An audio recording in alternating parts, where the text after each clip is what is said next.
You smell like someone who doesn't belong here. And honey, I can smell broken from a mile away.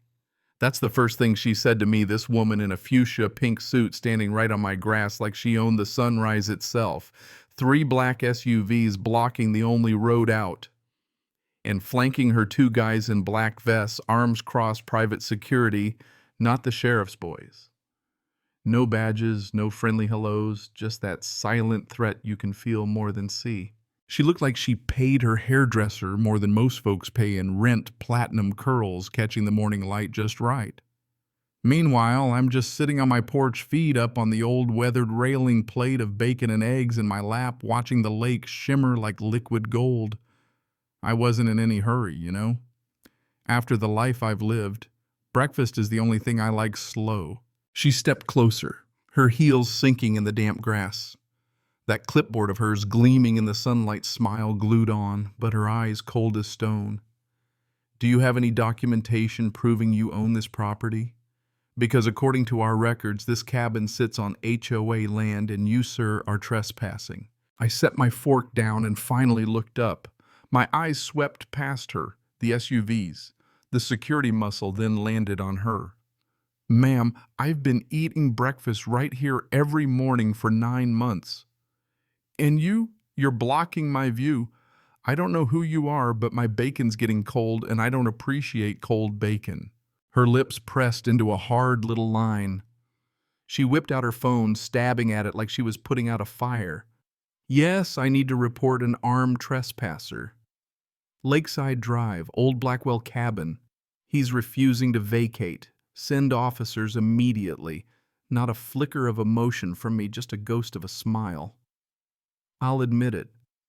She had no clue the man she was calling the law on was the same one who put her father-in-law in federal prison, or that I was the signature on the deed her precious HOA stood on.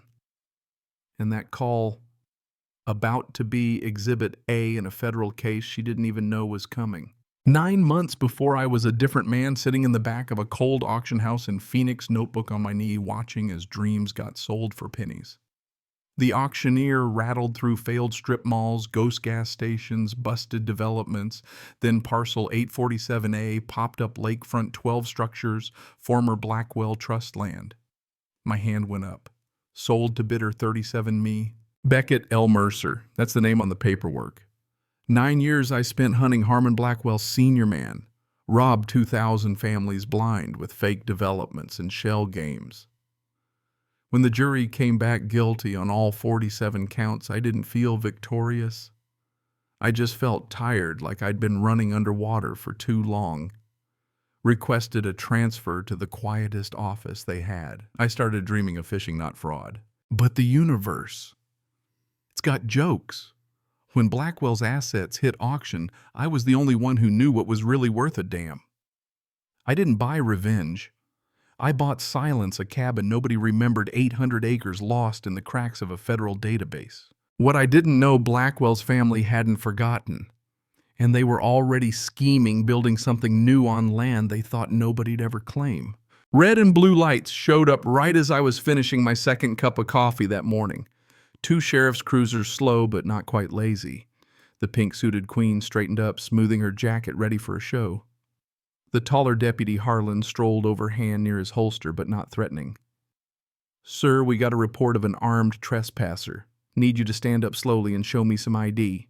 So I set my coffee down, stood up like a man who'd spent decades not getting shot by accident, announced every move, kept my palms up.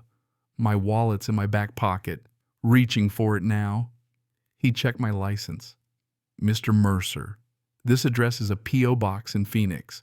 Got any proof you own this property? In the cabin deed, auction receipt, title transfer, about 40 pages more. Want all of it or just the highlights? Before he could answer, Queen Fuchsia barged in with her tablet, acting like she'd just cracked the case. Officer County database says this is HOA land. This man's a squatter. Deputy checked the screen, then me, then her. Sir, can you explain this? I let out a long breath. Short version, that database entry was altered 8 months ago. My deed predates it by 17 years. Someone changed public records to prop up a fake claim. I looked her in the eye. You can probably guess who had a reason. Her knuckles went white on the tablet. This is slander. I'll call my attorney. I just shrugged. Good attorneys love documentation. I got plenty. The real question is whether Mrs. Piton has anything that didn't come from a crooked database. Her face flickered. She realized I knew her name and she hadn't introduced herself. Sometimes it pays to do your homework. Deputy took my files inside 20 minutes, flipping through seal signatures, chain of custody stamps. When he came out, he looked like a man who just realized he was standing in a hornet's nest. Mr. Mercer's documentation appears legitimate. Mrs. Piton, this is a civil issue, not a criminal one. That's when Margot Piton lost it, voice cracking, ranting about her father-in-law building this whole community the cabin's supposed to be demolished years ago. That word caught my attention. Supposed. Not could have been or should have been supposed to be. I asked, why would you need to demolish a cabin on land you say you own? She went through about 5 expressions in 3 seconds before settling on anger. She stormed off convoy, and all the silence settling back in like dust after a stampede. Supposed to be demolished.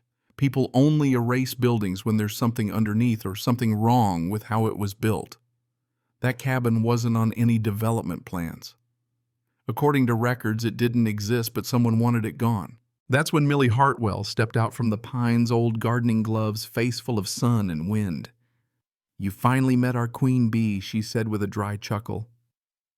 Turns out she'd lived here 43 years, watched the lake go from fishing holes to a place full of fancy words and ugly deeds. Her family got stiffed by the Blackwells, promised a share, got nothing but stress and loss. She gave me a warning, don't let them do to you what they did to us. That's when I started to realize this wasn't just about a deed or a cabin. This was about a whole machine squeezing people out one by one. That evening, her cottage was cozy garden, blooming wood smoke in the air. She poured tea, told me about 14 families before me, all driven out by petty violations, fake assessments, legal fees, nobody could fight. The HOA Blackwell Estates Development LLC, owned by the same company as the management firm County Assessor, was Margot's brother donations to the commissioner, the whole dirty circle. Then came Gus Weatherby wire-rimmed glasses and a bow tie, shaking hands and nerves. Numbers don't add up. We collect $200,000 in fees, half goes to administrative services, company doesn't exist. The last guy who asked questions lost $90,000 fixing code violations, sold and vanished. He put a flash drive on the table, spreadsheets, statements, evidence. I'm 73, wife's gone. I won't spend my last years watching folks get robbed by a woman in pink. That night, my cabin turned into an evidence bunker. Public records, property logs, edit trails, every change tracked, every shell company mapped. The same day I found the user who'd changed the record, Sterling Vickers, County Assessor Margot's brother, ex-Blackwell Corp. His fingerprints were everywhere. The phone rang just past 11, Special Agent Della Remington, FBI. We'd worked Blackwell together. You poked a hornet's nest I've been watching for 2 years, she said. Margot Piton's rebuilding the same scam. I need patience, Beckett. Don't compromise the case. I promised I'd be careful, but not at the cost of letting them steal my land. Then I found the notary stamps, every transfer signed by a man who'd been dead for years. Called an old contact at the state board, wheels started turning. Next morning, county inspector taped my door, condemned structural hazard, asbestos exposure. Kid looked terrified. I told him the truth. You're being set up as the fall guy. Leave now or you'll be holding the bag in a RICO case. He bailed. Tape came down, sign went in the trash. I knew more trouble was coming, but I savored that small win. 3 days later, the community center was packed. Word had spread. Margot tried spinning it. Special assessment, $5,000 a house for legal defense. The room exploded. Gus demanded the book's residents, called out. Missing money. Someone yelled. Show us the books. I stepped up, told them about the $2.3 million in assessments since 2014. Show us where it went, I said. Silence. Margot called for security. I didn't budge. I spent 23 years with IRS criminal investigations. Everything's being recorded. This will be interesting to the FBI. Her face went sheet white. I rattled off the case number. Your name's in the file, Mrs. Piton. So's your brother's. The crowd erupted. Lawyers started heading for the doors. That was the turning point. Margot's empire started crumbling. First cracks, then fissures. 3 days of quiet. Then Margot arrived alone. No security hair, a mess, eyes hollow. "We'll drop all claims, apologize, just stop digging." I told her, "You've had 3 days to destroy evidence and coordinate stories. But you found out the hard way I own more than just the cabin. The HOA sits on my land. Your board members live in my houses. I've got every receipt. The FBI already knows everything." Her voice shook. "What do you want? I wanted peace. You brought the war." Federal agents rolled in days later, Della Remington at the lead. Warrants for wire fraud, money laundering, RICO. Margot, her brother, the treasurer, the commissioner, 44 others in cuffs, 4.7 million in fraud, 312 victims. Restitution, civil suits, assets seized. Millie got her justice, her husband's name finally cleared. Gus vindicated. 14 families returned, 23 more got checks. New HOA, new bylaws, real transparency. Margot got 14 years, no parole for the first 7. Sterling Vickers rolled for a lighter sentence. Bart Crane, 6 years. Commissioner Whitfield, 4 and out of public office forever. The real prize, the machine, was gone. The gears had stopped. Ordinary folks got their homes back. The lake, the land, the peace restored. A year passed. I sat on my porch feet, up coffee in hand, golden retriever at my side, watching the sun do its daily dance across the water. Millie brought blueberry pie, laughed about the old days, and reminded me why some things need to be remembered. So the next time someone in a fancy suit says you don't belong, there'll be a sign someone tried it and it failed. The meetings now are about boat ramps and picnic pavilions.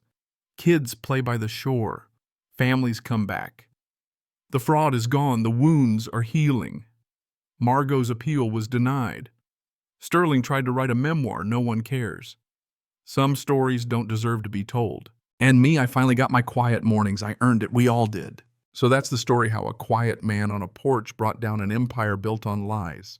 If this kind of justice means something to you, hit that like button, subscribe for more stories where the good guys win. And if you've got your own battle scars, share them below, because the fight for what's right doesn't end at my porch. Protect what's yours and never let anyone tell you that you don't belong on land you've earned. Tonight the lake's holding the last bit of sunset, a secret between old friends. And for the first time in a long time, that's enough.